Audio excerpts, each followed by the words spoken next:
Thank you, the President of the Senate and other leaders of the High Table.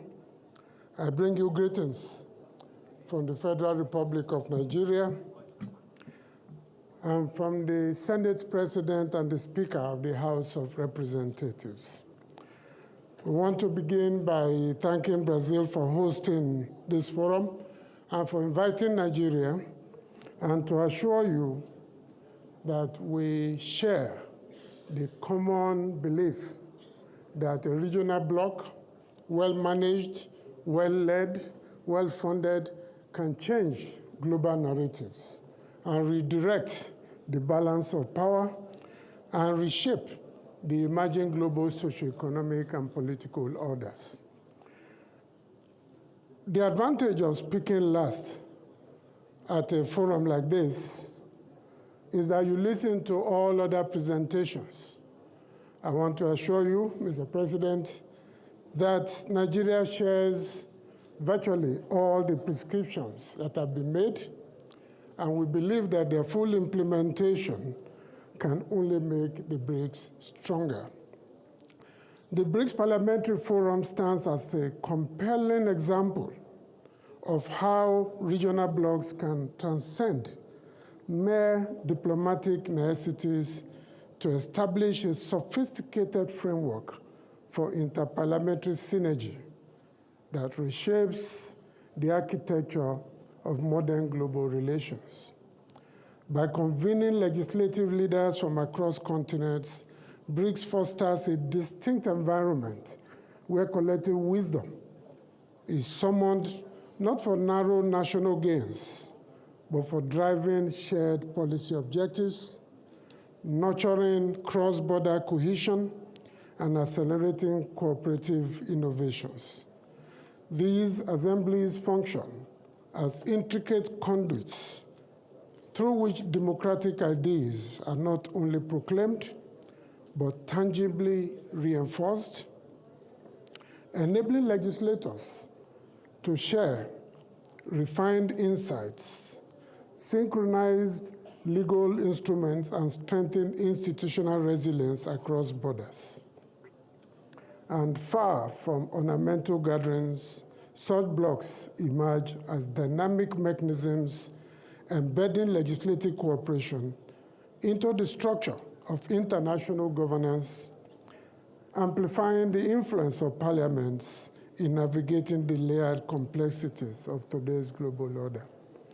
Having listened to the earlier presentations, therefore, it is the view of Nigeria that moving forward, we must take some steps.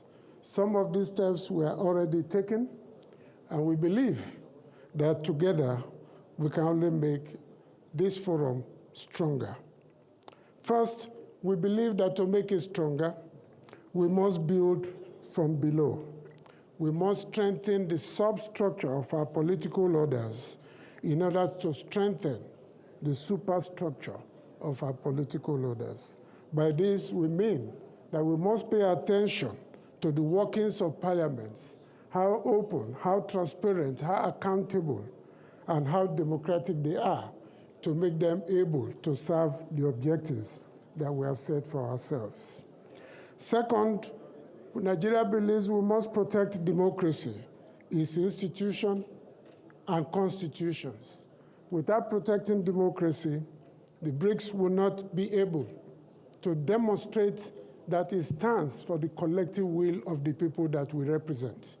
It is only by strengthening democratic institutions, narratives, and processes that we can make that contribution and make this forum relevant for today and beyond. Third, we must strengthen the participation of women and young persons in our parliaments. This is critical if this forum would remain relevant to the people in the different countries. And I believe we're already on that path, but we must not take it for granted that it cannot be rolled back. This can happen unless we are vigilant. Fourth, we encourage committees of parliament to engage themselves. By this, we mean that beyond just leaders of parliaments. There is nothing wrong with committees in one country relating with committees of parliament in other countries to share ideas and best practices. And we also believe that establishing friendship committees would help to engage and present to the world a different narrative. In Nigeria, we have established 82 such friendship committees, including virtually all the countries represented in the BRICS. And those committees are meeting through their various embassies and visits, and this is strengthening discussions and experiences in our parliament. We believe that even with what we are doing here, it is important we get full leadership commitment to multilateral cooperation, mutual respect, and support. For if the leadership in the various countries do not buy into what we are doing or what we are discussing, we'll find that these conversations and decisions remain within the parliament. We also believe in Nigeria that the exchange of best practices, information, and knowledge is critical. At the moment, there's still a lot of ignorance about what is going on in other parliaments.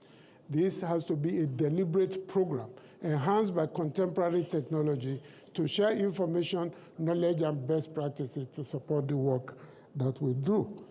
In conclusion, Mr. Chairman, Nigeria believes that if we do not strengthen our parliaments, build capabilities of parliamentarians in the first instance, they will never be able to deliver on the objectives we have set for ourselves.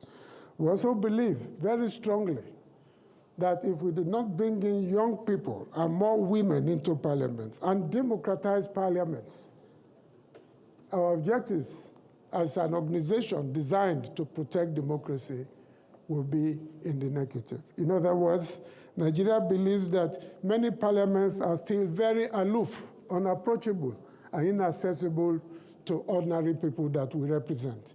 Once they vote us into power, we get into parliament, the people that elected us can no longer access the parliament. And I think we must speak in support of access to parliament by democratizing it. And support of democracy in West Africa, we had a few rollbacks. Some countries had military takeovers, but we must speak to defend democracy at every opportunity. And I believe that Nigeria is prepared to contribute its quota, to support our objectives, and to participate in future engagements fully and robustly. Thank you very much for this opportunity.